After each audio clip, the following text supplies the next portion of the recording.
Et donc, calculons le travail résistif ici.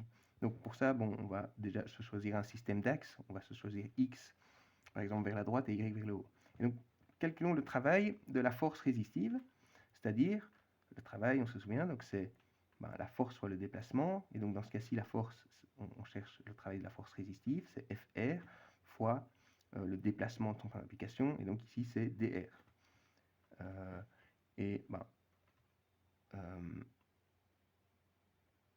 De nouveau, il faut faire attention aux signes. Donc FR par rapport à la direction Y choisie est dans la direction opposée à Y. Donc il y a un signe moins qui accompagne FR. Et DR est dans la même direction que les Y positifs. Et il est surtout dans une direction opposée à FR. Donc, en tout cas, DR a un signe positif, mais donc le travail total est négatif. WR ici, il est plus petit que 0. Donc c'est par définition un travail, on se souvient, résistif. Maintenant, calculons le travail de la force motrice. On va l'appeler Wm. Et donc le travail, c'est la force, donc ici la force motrice, fois le déplacement de son point d'application. Mais donc ici on a choisi dm. Regardons si on n'a pas oublié de signe moins. Donc la force motrice, elle est dans la direction, comme FR, opposée à la direction dy. Donc il y a un signe moins qui accompagne la force motrice. Et dm est dans la direction de ce côté-ci, dy négatif aussi, contrairement à dr. Ici, la force motrice, elle se déplace vers le bas, dans le même sens que sa direction.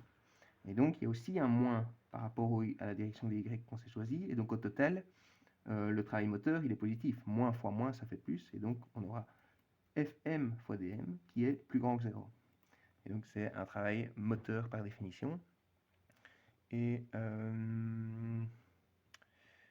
oui, donc on avait vu que de la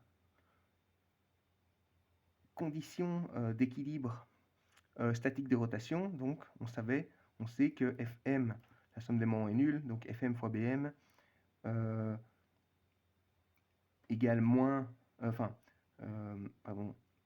Fm moins Bm en fait plus moins Fr fois Br. Il y a les bras leviers sont dans des sens opposés, donc il y a un signe moins. Et donc on avait vu que donc ça s'écrit simplement Fm fois Bm égale Fr fois Br.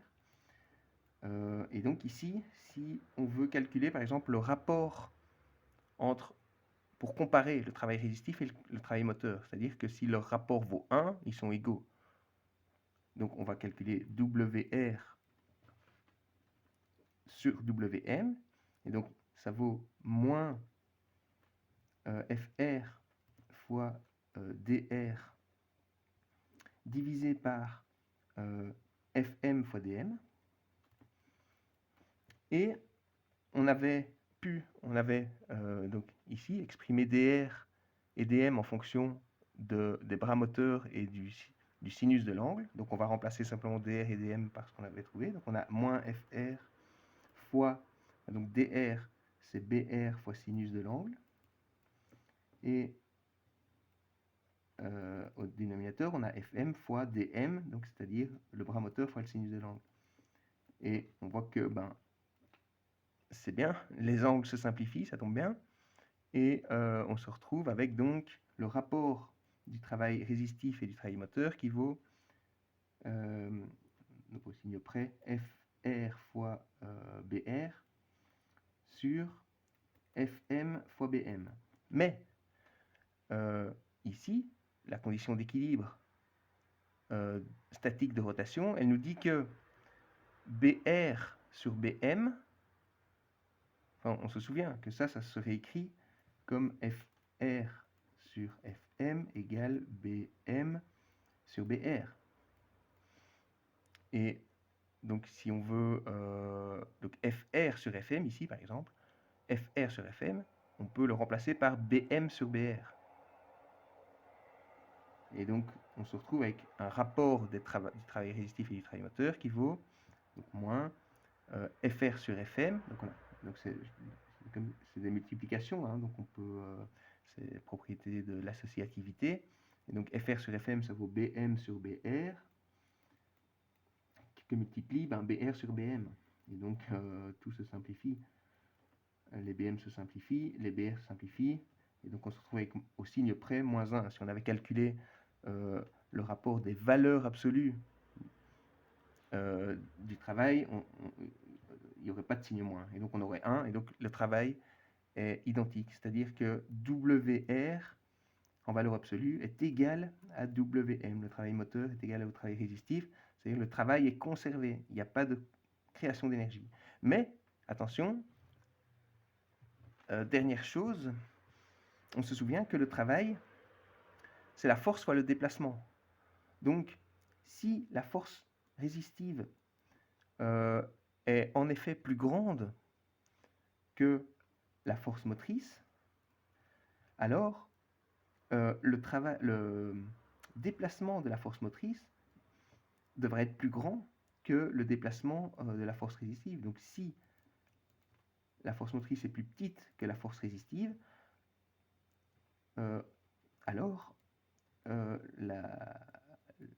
il faudra déplacer son point d'application d'une plus grande distance que le déplacement d'application de la force résistive, parce que c'est le produit, on a prouvé que leur produit était égal, donc si les forces ne sont pas égales, si l'une est plus grande que l'autre, ben forcément les deux distances doivent vérifier la relation inverse. Voilà. Est-ce que...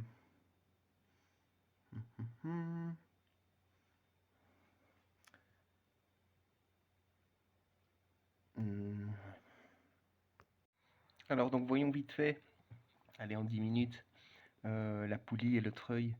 Essayons donc, je suppose que vous voyez tous un peu une poulie, mais on va la reschématiser ici. Donc, en gros, c'est un disque, mais il y a des éléments structurels. Je vais la dessiner ici de profil et puis une vue de face. Et donc, on va considérer une poulie fixe, donc, qui est fixée à un mur. Et donc, elle a un axe de rotation qui est au centre du disque, évidemment. Et donc, avec des roulements à billes, donc il y a une fixation ici. Elle est fixée au mur. Et donc en général, donc sur une poulie, il y a une corde. Donc si on imagine qu'il y a un poids d'un côté de la poulie, donc il y a une corde ici qui est dans la direction du poids ici. Donc une masse, par exemple, une masse M, donc qui a son poids qu'on représente par le grand G.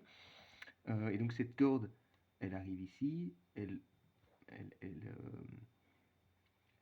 est dans la gorge de la poulie, et puis on peut soit tirer comme ça, verticalement, donc c'est-à-dire appliquer une force, on tire sur la corde ici, donc on applique une force motrice, donc ça, G, c'est la force résistive évidemment, et on applique une force motrice donc vers le bas, mais on peut aussi l'appliquer par exemple comme ça, appliquer une force motrice dans cette direction.